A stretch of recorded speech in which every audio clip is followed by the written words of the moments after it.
videos up, and then all of a sudden I saw this media platform. Sit out.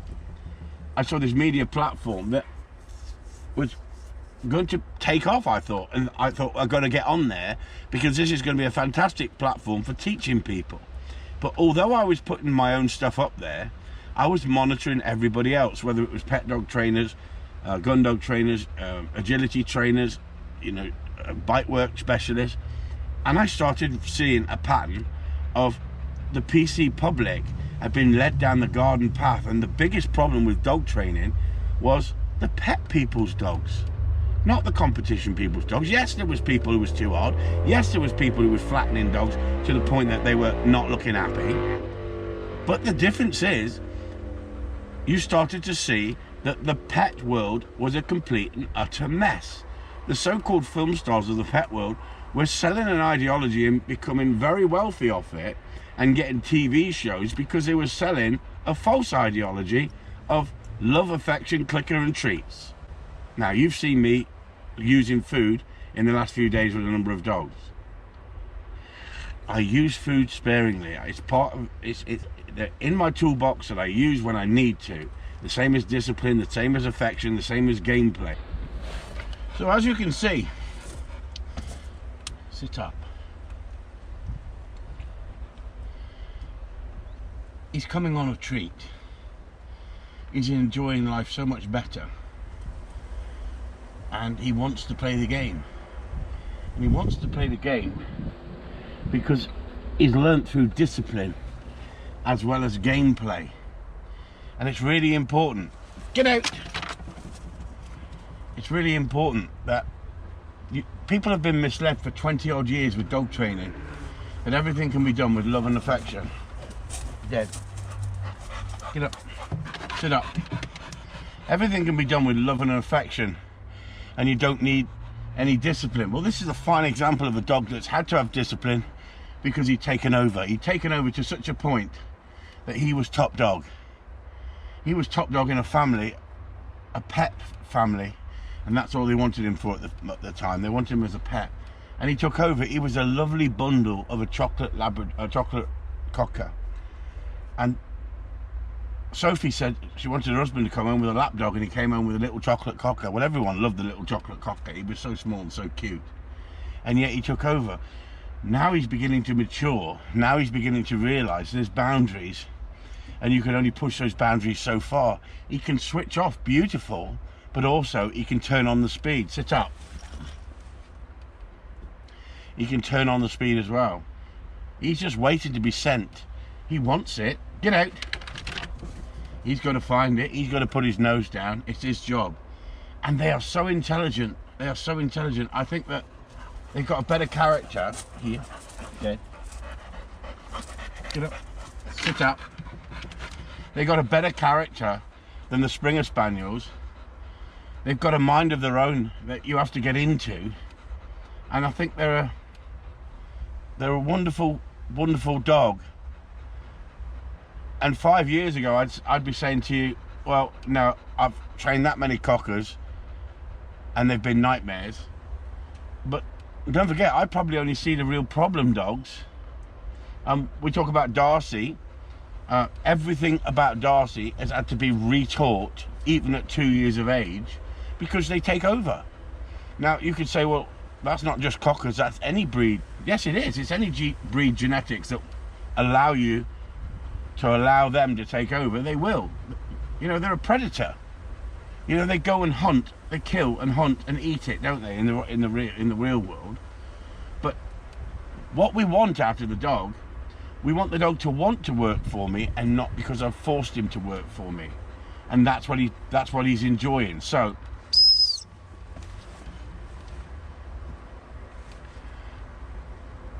he's waiting for the command, and he's got that attitude now that you're the boss. I can pick it when you say you're going to let me pick it, and you give me that freedom. You give me that freedom. When I come out with you, I enjoy life. Where before he used to go off looking for better things to do, now he's happy to be with me. I know I've asked him to SIT there, but at the end of the day, I'm just showing you. The little bitch would be here jumping up all the time. The Labrador's getting used to everything. He's in a new environment and everything. And we're starting the training, and we're starting from the bottom and working our way up. We're starting and building a strong foundation where the Labrador is mad for retrieving, doesn't want to bring it back and give it to you. So as you can see, he's a big, strong dog. He's a big, strong cocker. But it's taken a while for him to mature. Look at him. He wants to be with you. No wonder Sue loves him so much, because he's got that character. He's got that nature.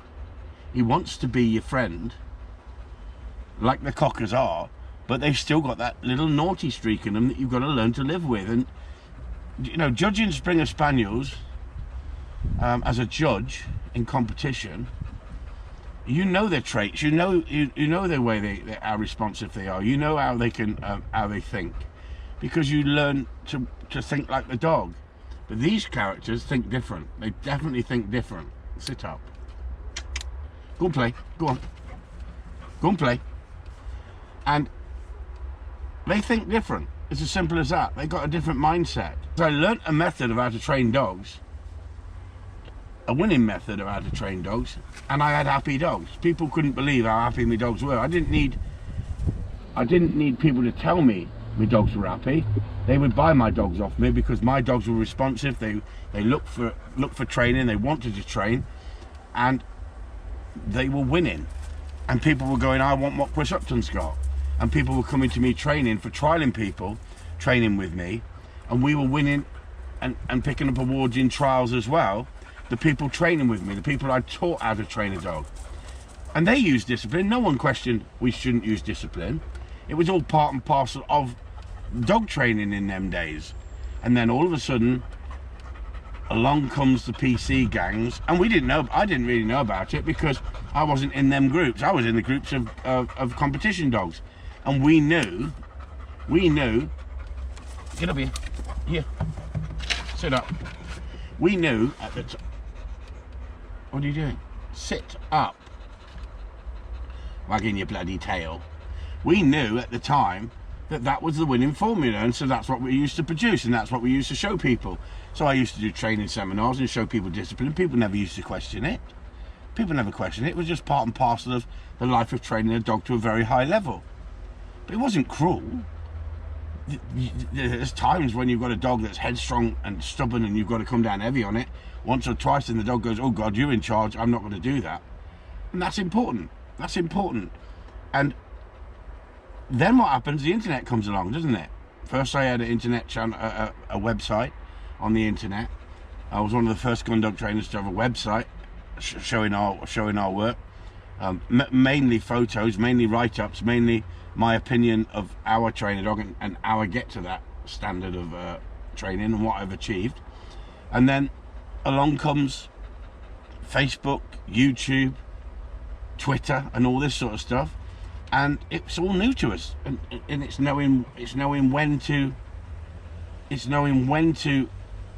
move forward with the times and when not to move forward with the times. And at first I didn't. I just put a. I'm building on the memory of the dog by sitting him there while I'm talking, and I'm sitting the other dogs in the truck on purpose at the moment because I don't want noise.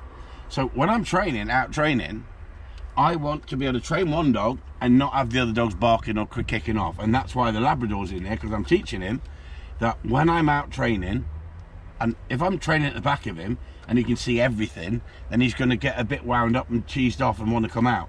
But what I'm doing is I'm doing it with the bitch as well. They're getting used to travelling, even though I've come around the back field, because I've been out up on the straight lines, doing straight lines with him. And at the end of the day, I've come back into the field here to sit him in there on purpose, because they've got to get used to that environment, because they'll be on a shoot or they'll be out with me shooting, and they got to sit in the back of the car while this dog's being shot over, then he gets swapped over. I can't have them barking. I can't have them whining. It disturbs other people. People don't enjoy it. So what's happening is they've got to learn everything that I want them to do, that there's got to be consequences if you don't listen to me and you don't adhere to what I want. And that's important. That's why they're in there, and that's why the mule's there. And that's why I've taken him out, because I've got one bitch on one side and the dog the other side, and I don't want to put him in with the new Labrador at the moment in case they square up with each other. Not because they should, because I don't want a confrontation. I want the Labrador to learn to switch off and then come out when come out. So I brought him out because I can sit him in the passenger footwell of that thing if I want to. But he has been travelling with the bitch. I just don't want him trying to ride the bitch, do I? Don't want you riding the bitch, do I? No, I don't want you riding the bitch, no. But does he know what I'm talking about? Does he actually know what I'm talking about? Because I've asked him to go and play and he won't go and play. Because I've got the ball here, that's why. Look, I've got the ball there and I didn't even realise as I'm talking. So I put the ball away and now I say to him, go and play, get on, go and play and see what happens. He wants to stay around me because he loves the gameplay. It doesn't matter if he does go and play, but he's looking back to say, come on Dad, get off your fat arse. You're normally throwing something for me. We're normally playing a game together. Look, he's trying to own me, look. He's trying to own me. That's what he's trying to do. He's trying to own me. Look. Look. And what did I say to you about sitting on that place board and having that dog to come in and want to come into you because he sees you as the fun element instead of standing off with the ball, with the dummy. So for instance, we throw the big dummy. You know, right, it's his choice. He's got to bring it in. Break his neck, that dummy will. No chance. Watch. Here. Here. Here. Dead. Now, I've never sat on this bench, except in the yard, and played this game with him. We've moved this bench to here because he's falling to pieces, and he might have another couple of years, and I might redo the roof on it. And so we brought this out here just because we bought a new bench for me and Sue, new love chairs for me and Sue. But look at the eye contact and look at the focus of him. Look how he wants to be playing this game. He is so focused on this now, and this is his God. I am his God. I am his be-all and end-all in life. I feed him, I nurture him. When he's poorly, I look after him. And when he's naughty, I discipline him. Don't tell me that discipline doesn't work, because my videos will show you that discipline works. It's knowing how to give discipline and when to give discipline. And we are losing the art of that side of training because you've been sold an ideology that everything can be done with love and affection. There is a lot of love and affection when it comes to training dogs and getting up and cleaning shit and putting up with dogs that are playing up. But guess what? The end result is if you show love and affection non-stop and you don't show leadership, the dog will try and take over. And when the dog does take over, what are you going to do then if you're not willing to use discipline? That's why I'm so busy training, because dogs come into me out of control, not listening, and I turn them around. And you could say, well, it's not a very nice dog, not a very nice job, is it, turning dogs around? And to be honest with you, sometimes it's not. Sometimes the mental drain it puts on you, if you've got 6 dogs in the kennel and they're all problem dogs, on top of the dogs you're already training and the people you're training, it can be a chore sometimes. But it's rewarding when you see the result of this. A dog that can turn around and change his mindset and thoroughly enjoy life, and yet he's had to have discipline. You don't see him with the e-collar on now. He doesn't need the e-collar. Isn't that wonderful to be able to say that he doesn't need the e-collar? That doesn't mean he'll never use the e-collar again, because he's now realised that he cannot push me at a distance. He cannot push me on those boundaries at a distance. He thought in close I had control because I showed leadership.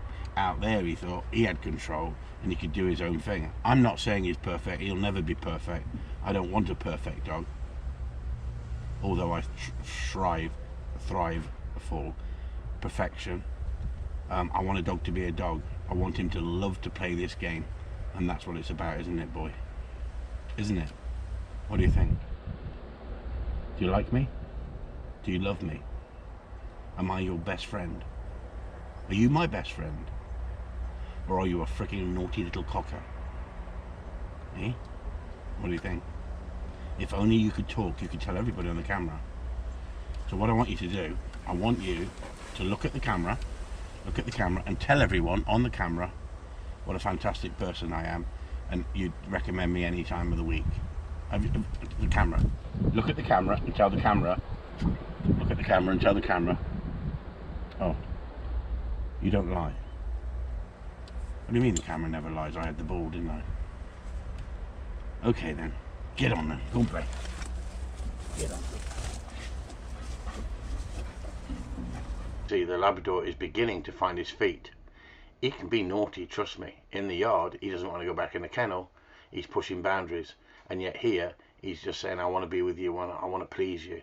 But as soon as he gets back in the yard, he says, I don't want to go in a kennel. I want to be out. I want to do what I want to do. So we've got a bit of a confrontation at the moment going. Do I suppress him and flatten him because he's got to listen to me? Of course he does. He needs to listen to me. He's too full of himself. He's too full of excitement, and yet it's taking him ages to come out of himself, and yet he's like a child who can't switch off at certain points, and yet other areas of his training, he's lovely.